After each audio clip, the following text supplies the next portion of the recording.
homelessness is absolutely an intersectional issue. It's like, just to speak like more generally, it's the more marginalized your identity is, the more likely you are to be homeless. So especially like people of color, specifically Black and Native Americans, are disproportionately represented in the homelessness population.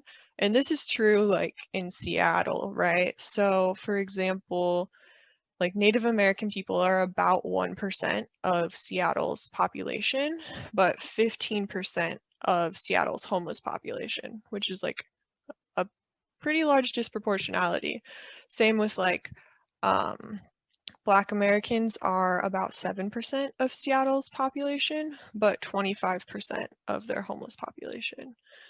Same with Latinx people. So there's about 10% of the Seattle population that identify as Latinx, but 15% of the homeless population. And so all of these communities are disproportionately represented. The same is true with LGBTQ people, especially transgender people and youth who are transgender.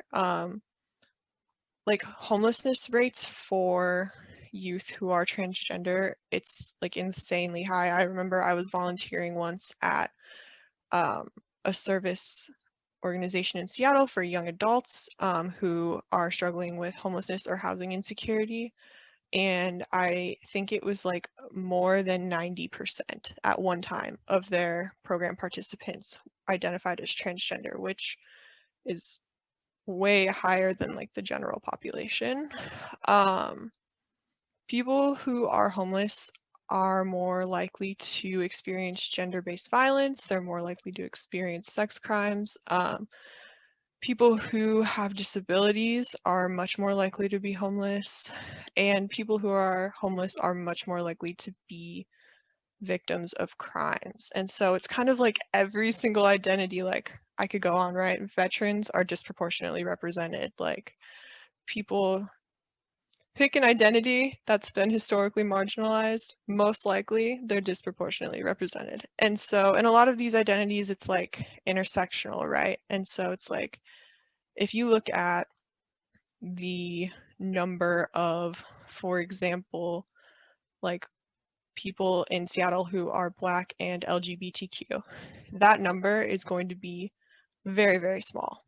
If you look at the number of people who are Black and LGBTQ in Seattle's homeless population, that number will be like a substantial section. So it definitely is intersectional. I think generally this means that it just contributes to the stigma that people who are homeless face, right? Because they're facing multiple stigmas, multiple identities that have historically been discriminated against, or like the laws have specifically harmed. And so I think that it does affect how unhoused people are received by their community, because I think that communities make a lot of assumptions about people who are unhoused and are taught a lot of things about people who are unhoused. And it's like every single one of these identities comes with stigma. And so when you add them together, it's just going to be even more difficult to change that narrative, which obviously is untrue, right? Like the narrative around homelessness is that people are lazy, that people they don't have families, they don't work, they're choosing this, they're like all of these things, like they're criminals, they're like all of these negative stereotypes, which are stereotypes and are false.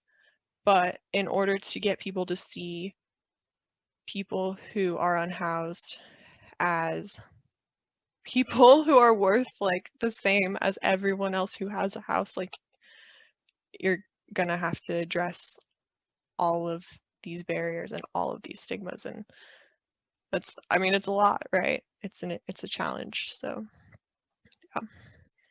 That's what's kind of cool about the HRAP class, actually, is that so every single semester a different group of students writes a different brief on a similar topic, right? But every single person's brief looks different, and it usually has to do with like a part of the student's identity and what they see. For example, right now there's a student who is writing about COVID and homelessness in international districts and how in some ways international districts have been harmed by like anti-Asian rhetoric right now because of COVID, right? And they definitely face discrimination in that way, but also how international districts, especially the one in Seattle, has a documented history of supporting sweeps and being anti-homeless and how that actually stems from anti-Blackness. And so there's definitely like a lot of intersectionality just within that one subject of one student's brief, right?